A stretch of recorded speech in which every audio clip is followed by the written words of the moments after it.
चल रहा था और एडजॉइंट मैट्रिक्स के पहले हम लोगों ने कई मैट्रिक्स पढ़े और जिसमें सबसे मोस्ट इम्पॉर्टेंट अभी जो यूज होने वाला है वो ट्रांसपोज मैट्रिक्स है।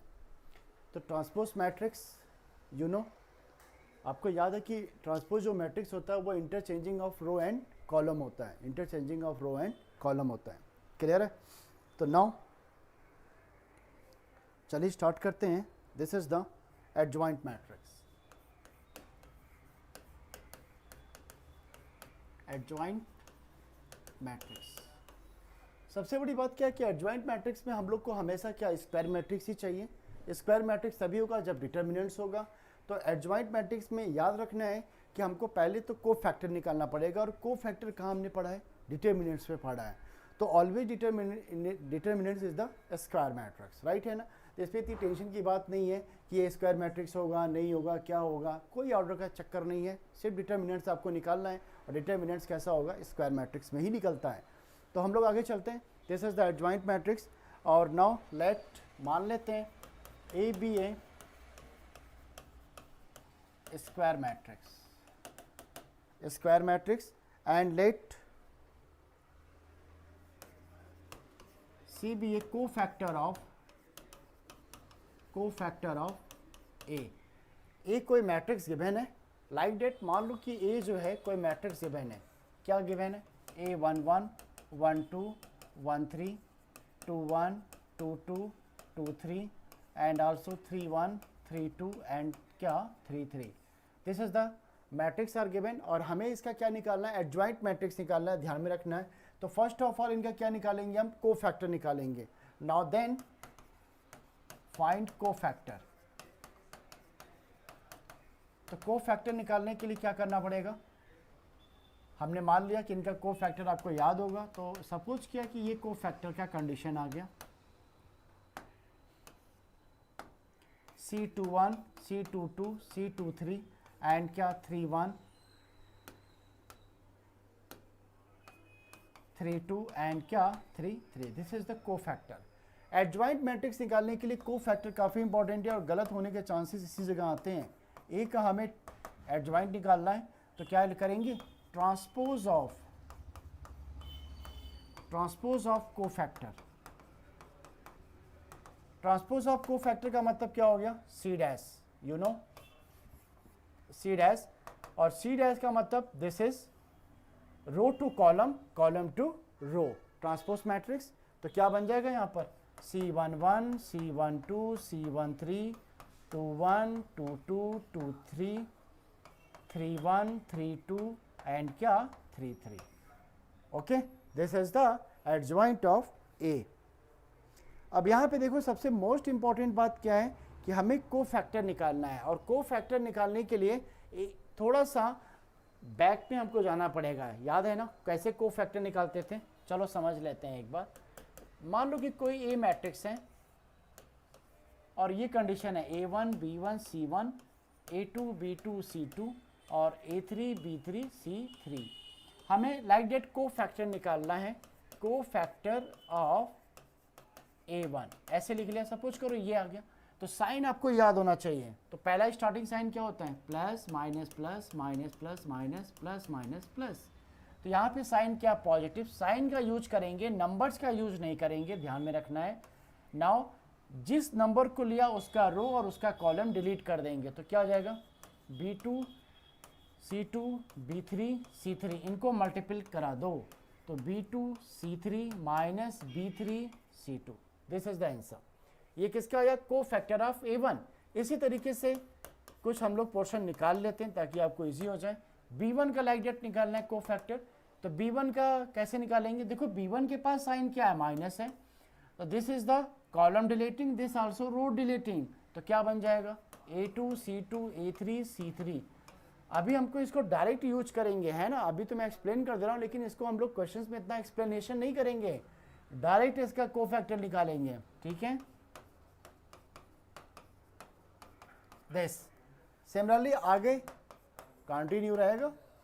कोफैक्टर ऑफ C1, तो प्लस माइनस प्लस, C1 पे हमारा प्लस साइन आ रहा है, ध्यान में रखना है, नंबर्स को नहीं लेना है। तो this column deleting row deleting A2 B2 A3 B3, तो this is the multiple A2 B3 A3 B2, ऐसे ही कंटिन्यू हमारा चलता चला जाएगा एंड सो ऑन। अब ये जो आंसर आएंगे उसको हम कोफैक्टर के स्थान पे फाइंड कर लेंगे। इस पे पहले क्वेश्चंस करते हैं तब आगे चलते हैं।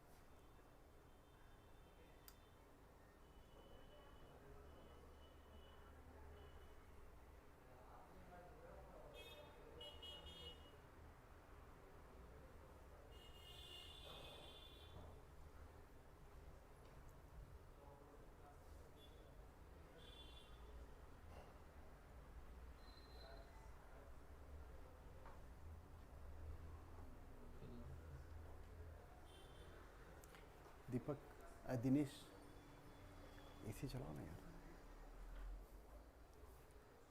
चलो, now find the cofactor, find the cofactor 2 3 3 1 3 3 in matrix 3 1 4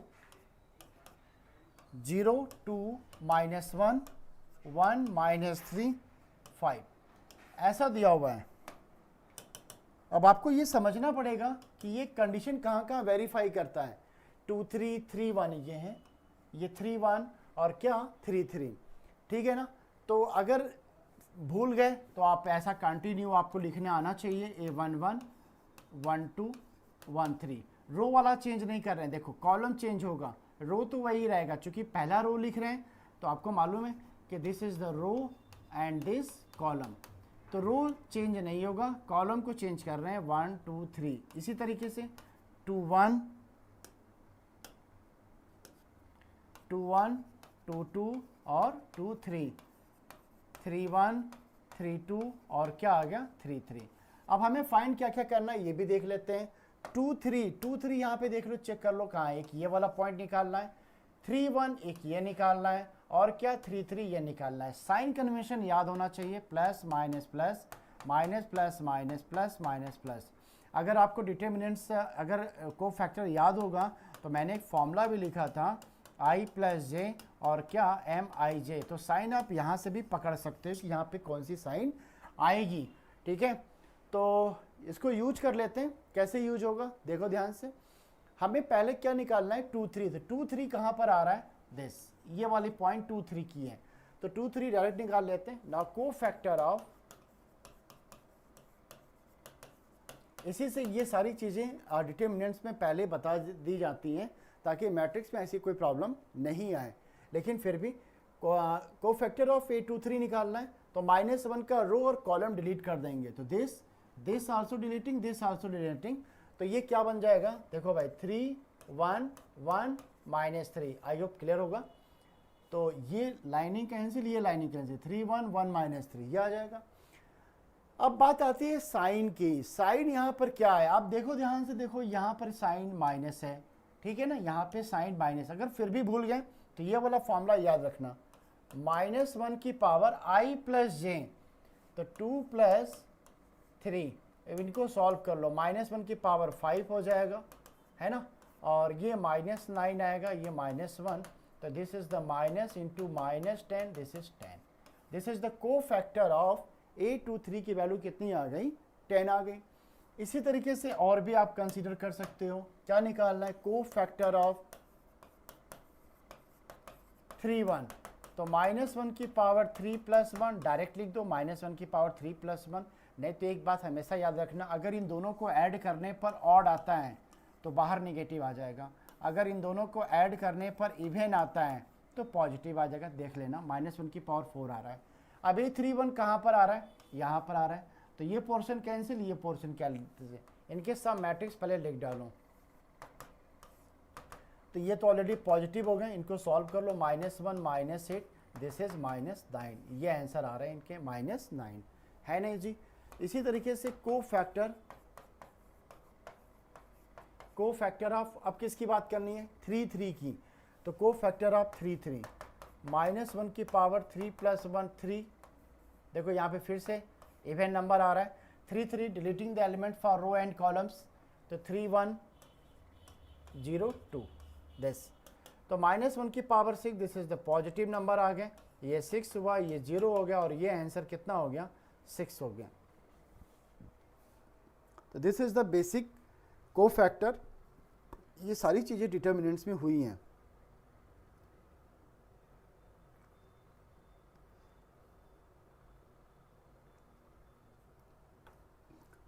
Now, adjoint of two order, adjoint of two order, adjoint of two order, adjoint of two order निकालना थोड़ा इजी हो जाता है और उसको हम लोग शॉर्टकट मेथड से भी यूज कर सकते हैं। देखो कैसे, सपोज करो हमने यहाँ पर A B C D ले लिया, ठीक है। अब हमें एडजॉइंट निकालना है, एडजॉइंट हमें क्या करना है, निकालना है यहाँ पर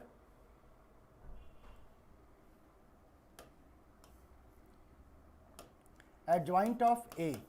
this is the adjoint of A. कैसे होगा देखो ध्यान से, इनको आपस में प्लेस वाला साइन चेंज कर दो, प्लेस का प्लेस यहाँ पे चेंज कर दो। तो यहाँ पे प्लेस जब चेंज करोगे तो क्या आएगा डी और यहाँ पर ए आ गया, और इनके साइन को चेंज कर दो, अगर बी नेगेटिव पॉजिटिव है तो नेगेटिव, सी यहाँ पर है तो ये आ जाएगा। लेकिन ये आएगा कैसे ये भी समझना, ये तो आपका शॉर्ट ट्रिक हो गया। क्या शॉर्ट ट्रिक हुआ, ये दोनों का साइन चेंज किया, प्लेस चेंज किया और इनके साइन को चेंज कर दिया। एक एग्जाम्पल समझते हैं पहले, मान लो a इक्वल टू 2 3 4 5 है, राइट है ना। तो अब हमका इसका एडजॉइंट निकालना है, तो क्या करेंगे, ये वाला साइन चेंज कर दो, यहाँ 5 भेज दिया, यहाँ 2 कर दिया, यहाँ पे 3 पॉजिटिव है तो नेगेटिव डाल दिया, दिस एडजॉइंट ऑफ है। एक और करते हैं, एग्जाम्पल और लेते हैं, a इक्वल टू -1 -2 3 और 1 ऐसे ले लिया। अब इसका एडजॉइंट निकालना है। अच्छा यहाँ 1 1 है तो कंफ्यूज करोगे, तो यहाँ पे हमने डाल दिया, मान लो 5 डाल दिया, 5 डाल दिया। मैंने क्या कहा, इनके साइन को चेंज कर दो, इनके प्लेस को चेंज कर दो। तो यहाँ 5 आ गया, या -1 हुआ, ये नेगेटिव है तो ये पॉजिटिव हो जाएगा और ये पे नेगेटिव हो जाएगा। This is the answer. Clear है। अच्छा ये आता कैसे है, क्यों आता है, कहाँ से आता है, क्या यही शॉर्टकट याद रखना होगा, ठीक है। तो उसके बारे में भी हम लोग एक्सप्लेन कर लेते हैं।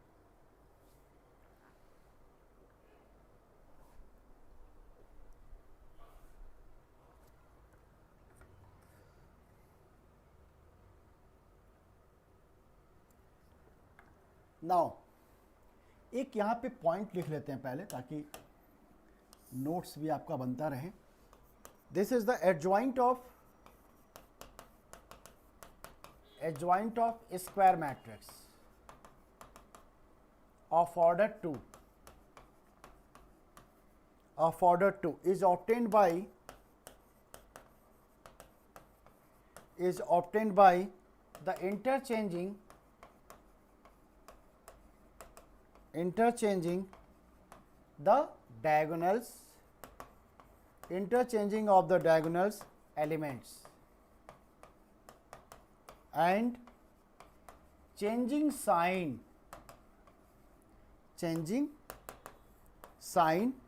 of diagonals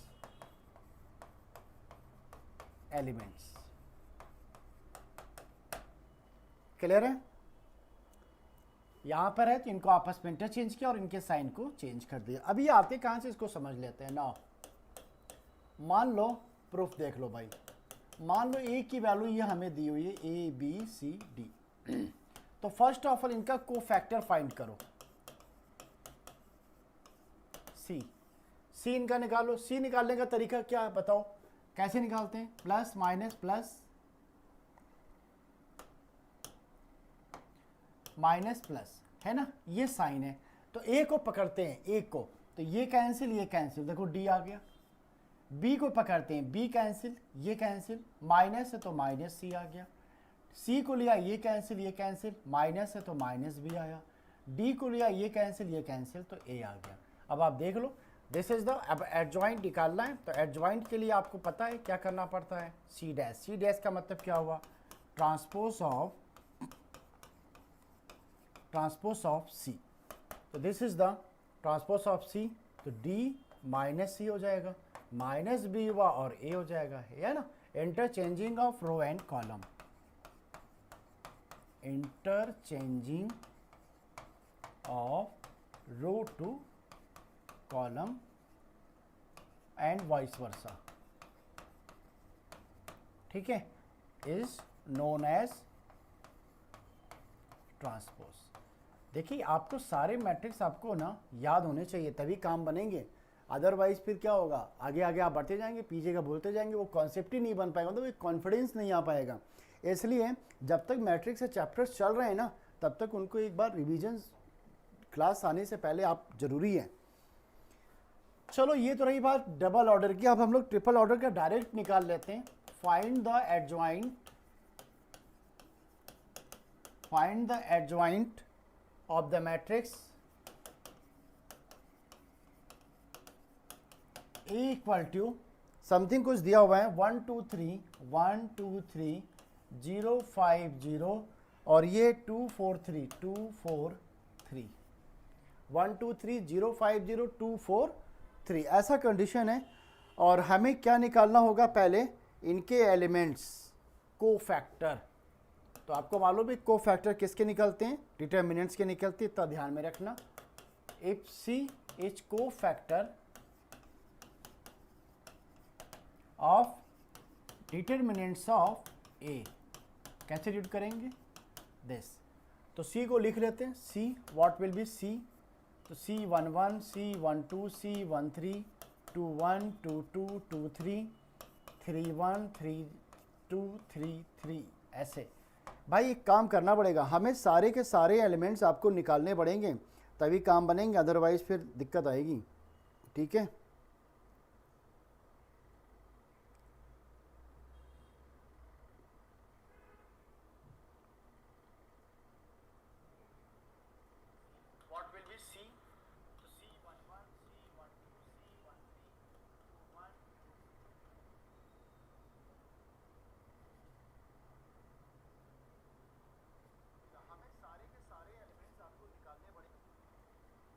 नाउ अब यहाँ पे देखो C11 कैसे फाइंड करना होगा, ध्यान से देखना। C11 निकालना है, तो C11 निकालने के लिए क्या करना पड़ेगा, साइन याद रखना, plus minus plus minus plus minus plus minus plus. अगर ये नहीं भी लेते हो तो यहाँ पे इन दोनों को ऐड कर लेना, अगर इवन नंबर आते हैं ऐड करने पे तो पॉजिटिव होगा। तो ये कैंसिल, तो आप इनको शॉर्ट में ऐसे निकाल लो। एक सवाल है, मैं एक्सप्लेन कर लेता हूँ। बाहर पॉजिटिव साइन है, क्यों, क्योंकि बाई फार्मूला बाई कॉन्सेप्ट। तो ये कितना हो जाएगा 15 माइनस 0, दिस इज 15, राइट है। फिर C12 की बात करेंगे, C12 कहाँ पर आएगा, दिस, तो ये कैंसिल, जो बचा। अच्छा देखो ये ऑड नंबर आ रहा है तो बाहर माइनस बैठ गया, यहाँ भी देखो माइनस ही है, तो क्या क्या कैंसिल हो रहा है, ये जीरो, तो आई होप 0 0 2 3, तो ओवरऑल ये 0 मिल गया। C13 की बात कर लेते हैं, तो C13 यहाँ पर आएगा, ये फिर से पॉजिटिव हो जाएगा, और ये कैंसिल, तो 0 5 और 2 4 ये आ जाएगा, तो 0 माइनस 10, दिस इज माइनस 10 हो गया। अब बात करते हैं 2 1 की, तो 2 1 ये कैंसिल, बाहर में नेगेटिव है, तो ये कैंसिल हुआ, ये कैंसिल, 2 3 4 3, तो ये आ जाएगा minus 6 minus 12, this is plus 6। Again 2 2, फिर से ये पॉजिटिव आ गया, और ये 2 और ये कैंसिल हुआ, तो 1 3 2 3, तो ये आ जाएगा 3 माइनस 6 माइनस 3, राइट है ना, देखते रहना सब। और ये आपका आ जाएगा, अब क्या 2 3 हमें निकालना है, तो 2 3 यहाँ पे फिर से ऑड नंबर आ रहा है एंडिंग पे, तो बाहर माइनस आएगा। 2 3 यहाँ पर आ रहा है, देखो 2 3 दिस, ये कैंसिल 1 2 2 4 1 2 2 4, तो माइनस ये 4 माइनस 4 आ जाएगा, और ये कैंसिल हो जाएगा, दिस इज 0, ओके। और हमको क्या क्या चाहिए, अभी C31 भी चाहिए, तो इसको हम कलर चेंज करके यहाँ पे लिख लेते हैं। चलो यहाँ पे देख लेते हैं, तो क्या हो जाएगा, C31 चाहिए हमें, तो 31 ये फिर से पॉजिटिव है, और ये कैंसिल 2 3 5 0, तो ये कितना आ जाएगा 0 माइनस 15, तो माइनस 15 आ गया। 3 2 चाहिए, फिर से नेगेटिव आ गया है ना, और नेगेटिव आएगा 3 2, दिस कैंसिल 1 3 0 0, तो ये 0 आ जाएगा, एंड आल्सो 3 3 फिर से पॉजिटिव आया, तो ये कैंसिल 1 2 0 5, तो आंसर किसका 5 आ गया। ये सारी वैल्यू आ गई हमारे पास कोफैक्टर्स की। तो कोफैक्टर की जितनी वैल्यू आई है सारा का सारा इस मैट्रिक्स के अंदर आप रख दीजिए। तो नाउ क्या क्या सिचुएशन बन रही है, पहला 15 आया है, दूसरा 0 आया है, -15 आया है, 0 आया है, -3 आया है, अगेन 0 है, -10 है, और फिर 0 है, और फिर 5 है। क्लियर है ना? दिस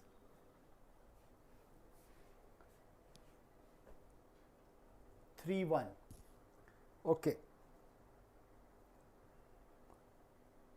तो माइनस यहाँ पे 15 है, तो दिस आंसर -15 ये हो गए। ये आपके कोफैक्टर हो गए। फिर किसके, थर्ड ऑर्डर के, है ना? तो थर्ड ऑर्डर के ये कोफैक्टर फाइंड हुए। अब इसका हमें क्या करना होगा, ट्रांसपोज लेना होगा। तो इनका ट्रांसपोज आप फाइंड कर लो। This is the transpose of cofactor. तो first of all C dash निकाल लो। तो सी डैश यहाँ पर क्या आएगा, -15 -15 0 -15 15 0 -15, फिर क्या आ गया 0 -3 0 0 -3 0 और -15 0 5 -15 0 5। This is the C dash. अब नाउ आल्सो फाइंड द क्या, एडजॉइंट ऑफ ए या ADJ का ट्रांसपोज ऑफ सी ले लेते हैं, राइट? तो नाउ ये ऑलरेडी लिखा हुआ है इनको, दिस इज द आंसर।